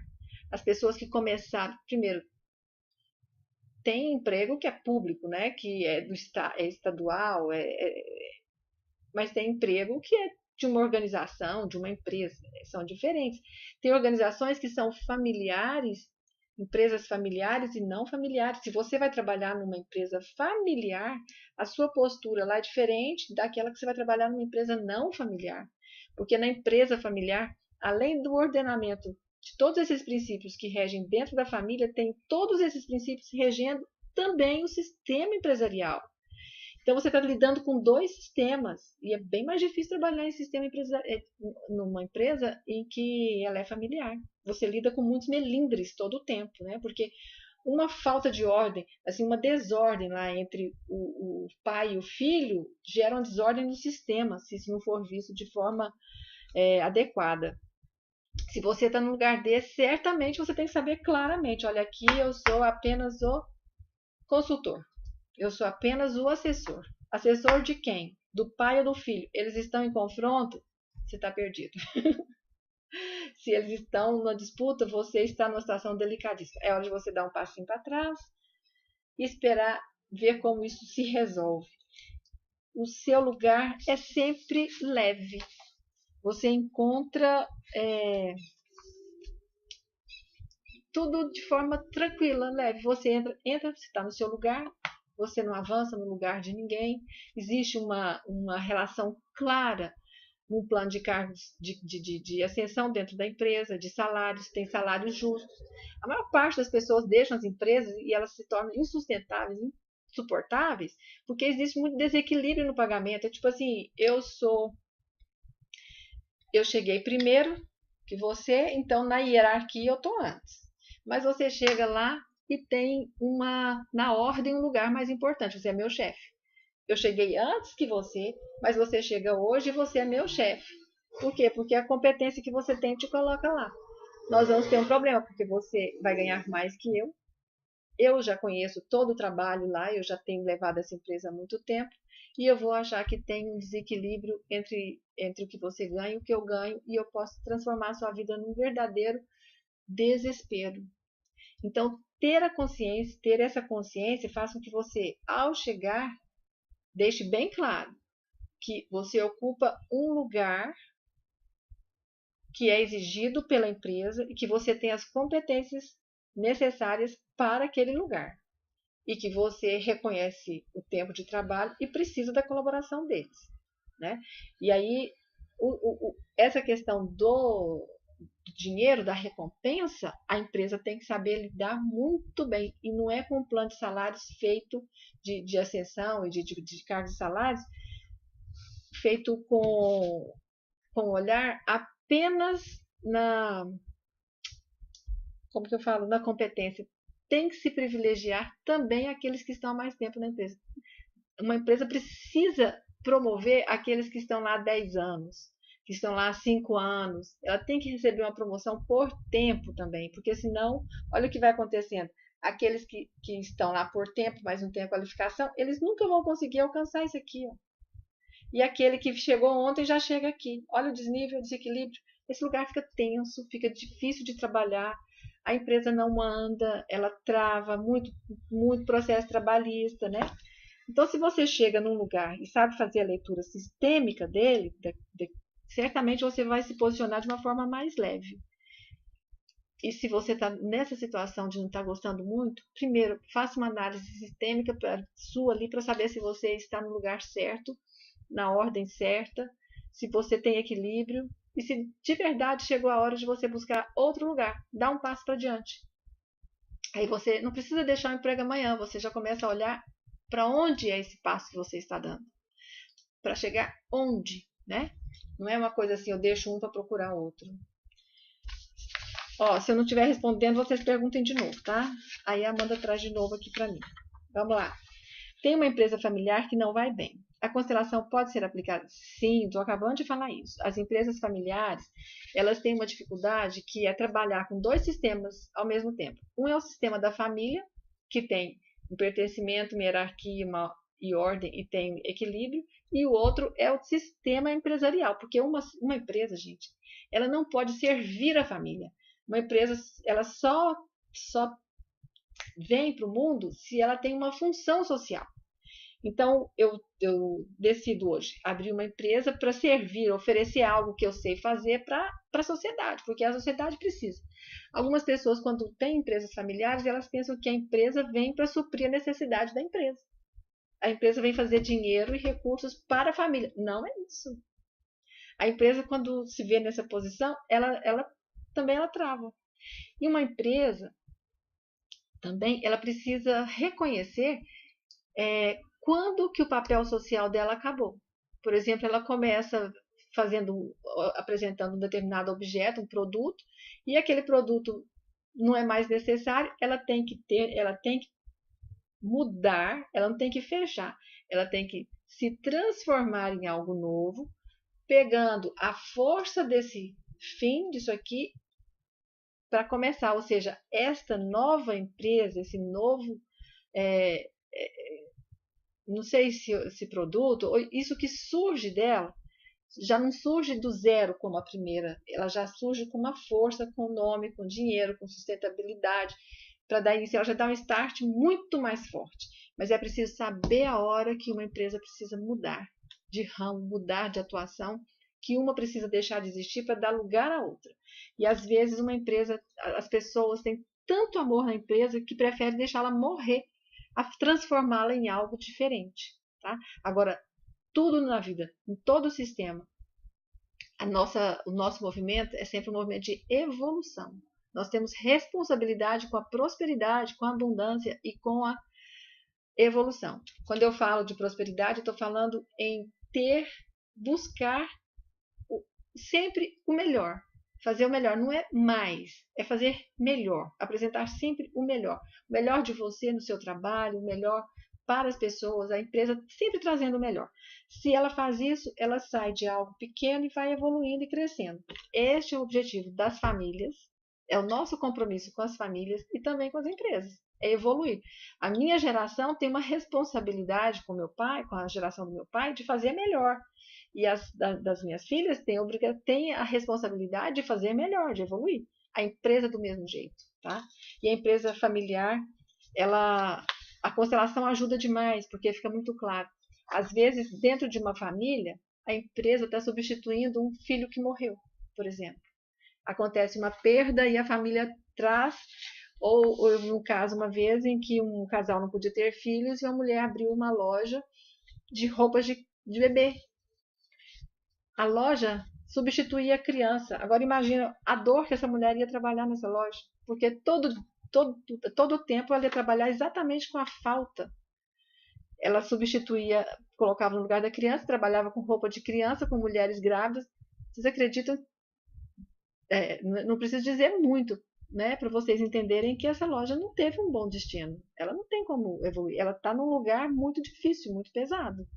Então é preciso.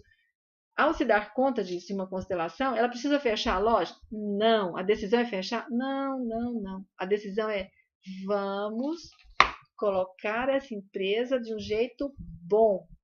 Eu vou ficar aqui lembrando movimentos de morte, de falta? Não. Eu vou transformar isso aqui em algo que seja positivo. Entenderam? É isso. Entendeu, Marcel, também? A constelação pode ajudar com questões financeiras e muito. Aliás, é uma área que a gente está investindo muito agora de estudo. Eu estou estudando e fazendo algumas parcerias com uma pessoa muito querida, Luciana, para a gente avançar um pouco nessa questão do dinheiro dentro das finanças, que está ligado às questões familiares, à lealdade da família, né? Como prosperar com dinheiro. A gente pensa que prosperidade é só dinheiro, né? Não, gente, prosperidade é com saúde, é abundância, né? Saúde, alegria, felicidade, beleza, bem-estar, dinheiro, tudo isso é prosperidade. Então, quando uma pessoa tem dificuldade de prosperar com dinheiro, ele tem dificuldade de prosperar em tudo. Então, ele tem uma vida mais ou menos em tudo. É um casamento mais ou menos, uma família mais ou menos, uma vida mais ou menos, porque ele não prospera. É preciso olhar para o dinheiro de uma maneira para perceber o que ele representa dentro do meu sistema familiar, qual que é o padrão que essa família trata o dinheiro, né? Para eu tomar um novo padrão. Eu tenho que tomar a decisão de romper o padrão da minha família? Não, a gente não rompe o padrão. O padrão está lá, ele existe. Ele vai com você. Se eu falasse que eu vou romper padrão, eu estaria falando que eu vou romper com a minha família. Eu não posso fazer isso. Eu tenho que criar um novo padrão. A decisão é, eu vou criar um padrão diferente do que eles trazem. E assim eu vou criar um novo. Criar, gente, a palavra é criar. A decisão sempre é no sentido de criar, criar e criar. E aí eu vou criar algo novo. Para isso eu tenho que ter espontaneidade e criatividade suficiente para avançar. Então, é possível sim, e é muito bacana, viu, a gente trabalhar com esse tema. Quanto tempo até fazer efeito uma constelação? A saber. Quem fez essa pergunta eu não sei, mas aqui não tem o nome. Mas a saber. Emílio? E-mail. Ah, veio por e-mail. Então, olha, o Emílio, a idade avança e tudo na gente avança. Assim, sabe, gente, não estou escutando direito, não vejo direito. Então, vamos voltar aqui. Quanto tempo? Se uma pessoa chega decidida a olhar com coragem, com humildade e concordar com aquilo que ela vai identificar ali, se revelar para ela, e ela está decidida a criar um novo padrão na vida dela, é rápido, vai rápido. Tem pessoas que saem em um mês e ela vem com a resposta, nossa. Outras demoram 6 meses, 1 ano, 2 anos. Por quê? Cada pessoa tem um tempo. Eu não disse para vocês lá atrás que as decisões eficientes, elas são difíceis? E eu vou dizer mais uma coisa, elas são também intransferíveis. Porque às vezes a gente vai para a terapia e fica tentando transferir a responsabilidade para a mãe, ou para o pai, ou para o marido, ou para o amigo, né? Ou para alguém. Tipo assim, ela tem que fazer isso que aí a minha vida muda. A decisão importante, ela é intransferível. Você precisa tomar. Você precisa dar o start nela. E às vezes, por ser difícil, a gente demora um pouquinho mais. Mas eu costumo dizer que depois que você passa por uma constelação, você não fica mais inocente, né? Então aí, aquilo vai ficar junto com você. E quando você está com muita dificuldade de tomar essa decisão, aí eu costumo orientar assim, olha, então desista. Desista de decidir. Desistir de decidir é também uma decisão. Significa desista de fazer qualquer coisa. Você sabe o que está acontecendo, diz, eu sou incapaz de resolver isso. E deixa. Porque aí você tira um peso enorme das suas costas. Você fica achando que você tem que fazer. Quando você diz, olha, eu reconheço que eu desisto. Não é para mim. Aí você vai fazer o quê? Olha que bacana que é isso. Imediatamente, quando você toma essa decisão, você abre um novo padrão. Imediatamente o padrão é novo. Porque o seu padrão, certamente o padrão da sua família, era de ser persistente no amor e na dor. Se você fala, eu desisto, o padrão novo se abriu, desisti. Pronto, daqui para frente é outra história. Então é a saber. Não me dou bem com a minha mãe. Já tentamos de tudo, mas nada resolve. A constelação pode ajudar a melhorar? Se você estiver disposta, pode demais. Mas se você ficar exigindo que a sua mãe mude qualquer coisa, não. Porque se você esperar que sua mãe faça alguma coisa para você ficar bem, não tem constelação que dá volta. A sua mãe é o que é. Ela tem a vida que conseguiu ter. Ela fez o que ela conseguiu. E ela pode sim escolher viver até o fim da vida dela do jeito que ela está. Ela pode resolver seguir nesse padrão. Se você estiver disposta a mudar, pode. Qual que é a primeira? Aqui eu já vi que tem duas cabeçudas, né? Você falou, nós duas tentamos e não deu certo. Então tem duas que estão insistindo em ter razão. Se você desistir de ter razão, eu acho que imediatamente você vai resolver seu problema com sua mãe. Mas desiste de ter razão, dê a razão a ela. Fique mais leve. Entregue tudo. Ela tem razão. E seja apenas a filha. Só isso. Aquilo que ela não fez, que ela não conseguiu fazer, só vai ter efeito na vida dela. E ela precisa depois acertar isso com ela mesma ou com Deus. Ela precisa. Deus no sentido. Olha, gente, eu falei em Deus, eu falei que aqui a constelação não tem a ver com religião. Estou falando pessoalmente, tá? Sou eu que estou falando. Porque quando nós acertamos, quando nós temos uma crença, nós precisamos acertar a nossa vida com Deus. Se eu acredito em Deus, eu preciso ir lá e acertar com Ele. Mas não preciso morrer para ir lá. Eu posso fazer isso acertando com Ele. No mínimo, e eu posso dizer, a hora que eu chegar aí a gente acerta. Por enquanto, eu vou seguir do lugar que eu parei. Mas eu sei que quando eu chegar aí a gente acerta. Porque são crenças importantes e às vezes uma pessoa se dá uma punição para uma vida inteira. Aí uma mulher às vezes pratica um ato que ela se envergonha dele e depois ela não consegue mais seguir com os filhos e com a vida de uma forma leve. É hora de respeitar, né? E se você quiser menos, quanto menos você esperar da sua mãe, mais feliz você vai ser com ela. E as mães são sempre boas, viu? Meu filho sofre bullying na escola e eu não sei qual caminho tomar para resolver. Alguma sugestão? Sim. O que é o bullying? Exclusão. Seu filho está sendo excluído na escola. Ele chegou algo nele, o difere dos outros.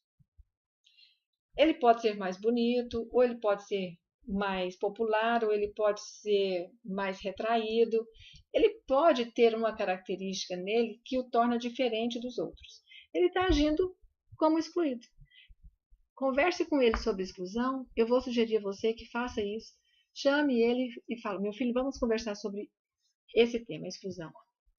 E se você não tiver muitos recursos para isso, se você quiser mandar algo lá aqui mesmo para gente, uma pergunta, ou mesmo lá no site, no Inovare, né? Você me fala que eu te dou uma ajuda mais particularizada, tá? Mas o que está acontecendo aí é excluído. Ou está faltando alguma coisa nessa criança, nesse menino, que está tirando o poder pessoal dele e fazendo ele se sentir excluído. Porque se a ofensa que fazem toca nele, ele tá sentindo falta. Acontece que ele vai ficar violento. E uma hora ele vai agredir. Mas ele não vai saber lidar com isso. E ele pode não agredir a criança, ele pode não agredir lá na escola, mas ele pode começar a agredir os cachorrinhos, depois ele começa a fazer agressão em outro lugar. Porque ele precisa colocar a exclusão dele em algum lugar também. Do jeito que ela é excluída, ele vai excluir. Aí, a saber, presta atenção no que ele já está falando. Se ele já está fazendo algumas exclusões, assim, ainda que só na fala, mas que ele já esteja fazendo, tá? E fica aí, se você quiser mandar algo mais particular, você me fala que eu te respondo depois. Descobri, depois de 22 anos, que minha filha foi abusada por um tio na infância. Estou muito brava, mas não sei como agir. Já passou muito tempo.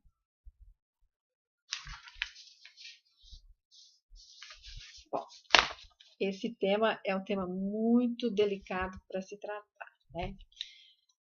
Porque aqui diz respeito a abuso.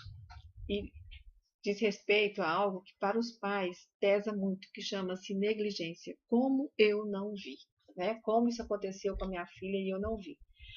Aqui, eu não sei seu nome, mas eu queria falar seu nome agora. Você vai escutar eu falando seu nome. Não se preocupe agora em fazer algo para você ficar de consciência leve. Isso não resolve. O que vem em você agora é uma necessidade de fazer algo que você não fez. Você não vai estar fazendo pela sua filha, você vai estar fazendo por você mesmo. E aqui o que importa não é você, é ela. Não é você equilibrar ou corrigir a negligência que aconteceu lá atrás, né? Se você fizer isso, você vai fazer um desastre. Você vai na pessoa e você vai agir com uma violência e você não vai entender o que está acontecendo com a sua filha. Isso que está no passado você não corrige. Aconteceu. Aquilo que esse tio fez tem um efeito sistêmico muito maior do que simplesmente o fato de você ir lá e fazer uma cobrança agora. Isso já está acontecendo com a sua filha. Então, cuidar dela agora é o mais importante, né? É entender o que isso fez com ela. Aquilo que você não fez lá atrás, faz agora. Se ela te contou isso agora, é porque ela sentiu liberdade. E aí você tem um outro ponto para olhar. Por que ela não falou isso lá atrás? Né? Ela não teve a coragem de dizer. Certamente na cabecinha dela lá atrás, ela pensou que isso ia causar um transtorno. Ela não tinha muito esclarecimento do que estava acontecendo. Mas ela fez uma coisa muito bacana agora. Ela teve confiança em você, né?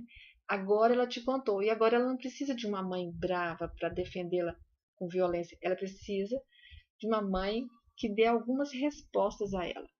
Então, algo bom aconteceu na relação de vocês. Ela teve confiança, te procurou e contou algo que é difícil para ela. Esse é o primeiro passo para você entender um pouco mais do que acontece com a sua filha, que fez com que ela guardasse por tanto tempo esse segredo, né? Que é uma coisa difícil. E com relação ao tio dela, aí tem questões que são importantes. Primeiro, tem aquilo que ele causou na criança, mas é preciso saber se ele não continua fazendo isso com outras crianças. Aí tem um aspecto que é bem difícil dentro da família, que é um aspecto legal, porque aí tem um agressor dentro do próprio sistema familiar, né? E se isso está acontecendo, isso pode passar de uma geração para outra. Então, conversar com ele, não no sentido de cobrar aquilo que ele não pode dar de volta, mas no sentido de ajudá-lo a perceber isso e se existem outras crianças também abusadas na família. E cuidar disso.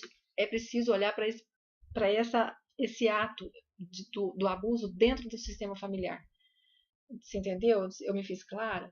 Então, a solução aí não vem na acusação e nem na sua consciência leve. Vem olhar para sua filha e saber que agora ela te deu esse lugar de confiança e que você pode acessar algumas coisas que são importantes para ela.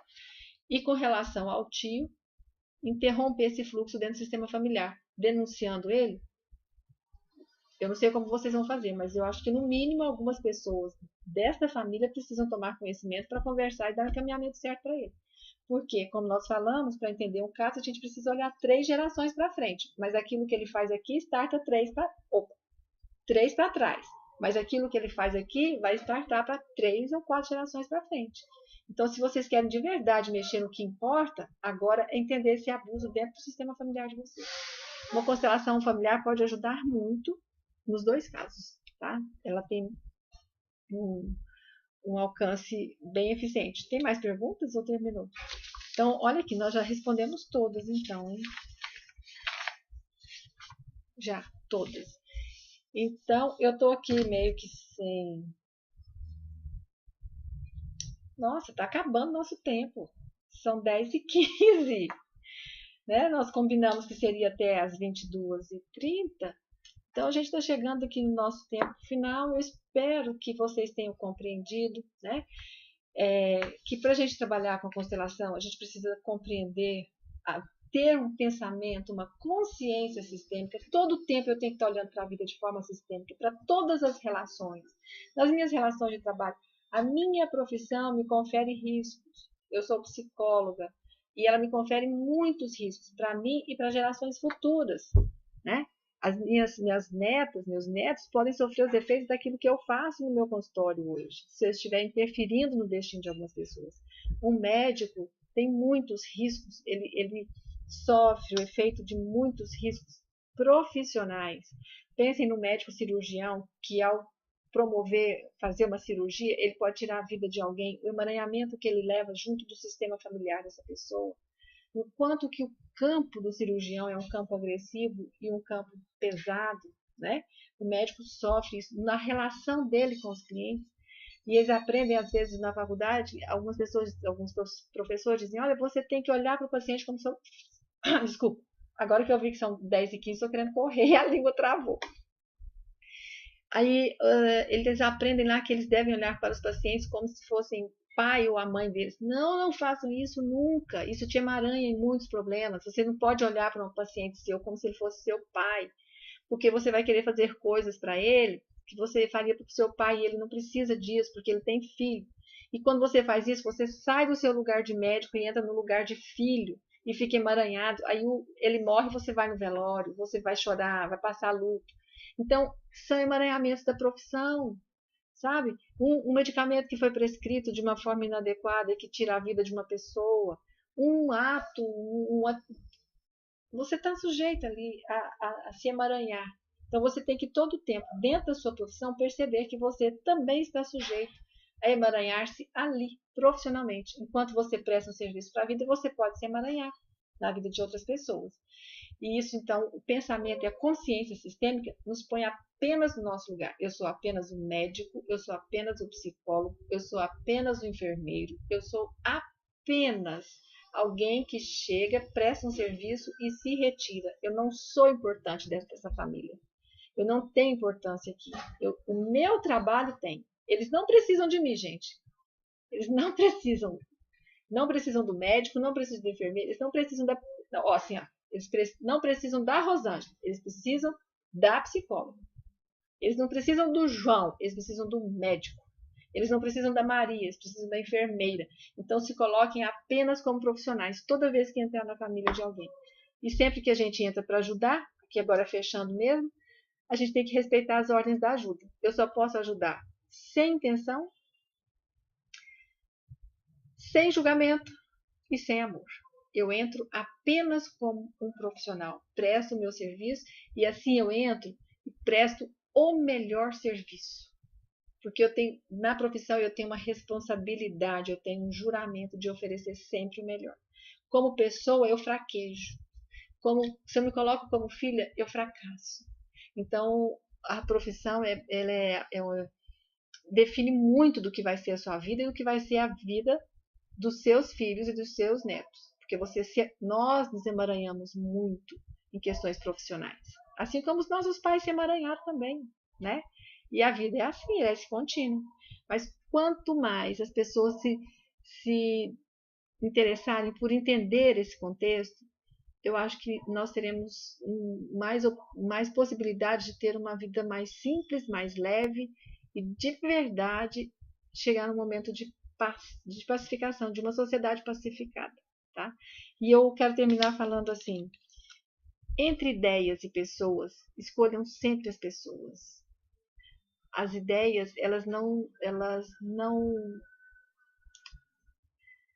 olham para as pessoas, elas podem ser muito duras, né? E quando eu olho para a pessoa, eu olho para a essência daquilo que é a minha própria essência. Então, eu sei reconhecer a pessoa, mas as ideias a gente sempre quer confrontar. Então, olhem sempre para a essência das pessoas, se relacionem com isso, com coragem, com humildade, com simplicidade e sem intenção nenhuma. Você, ao se relacionar com alguém, se você quiser resolver os problemas dela, você vai criar mais problemas. Seja apenas aquilo que você é e ofereça apenas o que você se dispõe a oferecer. Que normalmente é o nosso trabalho profissional, né? Se for uma amiga, se for uma relação de amizade, ofereça apenas o que você pode suportar depois. E assim, falar desse tema é muito bacana e como eu fiquei falando aqui, vocês me ouvindo, eu quero agradecê-los por terem destinado um tempinho da vida de vocês, 2 horas, não é nem tempo pequeno, é muito tempo, né, para me escutarem. Eu me sinto muito honrada mesmo de ter a companhia de vocês e de ter a audiência de vocês. porque eu sou professora e eu falo muito, muito, muito. Chego em sala de aula e falo, desculpa, meus alunos falam, gente, vocês não sabem o quanto que é bacana isso aqui, ó. Eu tô ganhando para vocês me escutarem. Sabe o que significa isso? Isso é muito. As pessoas não escutam mais ninguém e eu recebo para vocês me para vocês me ouvirem. E aqui estou com vocês até essa hora da noite, vocês me ouvindo. Muito obrigada mesmo, ó, gratidão mesmo. Espero que tenha valido a pena esse tempo que ficaram aqui me ouvindo, né? E inscrevam-se e assinem aí no nosso canal que a gente vai continuar colocando mais alguns vídeos para vocês, viu? Fiquem todos com Deus, tenham uma boa noite, um bom restante de semana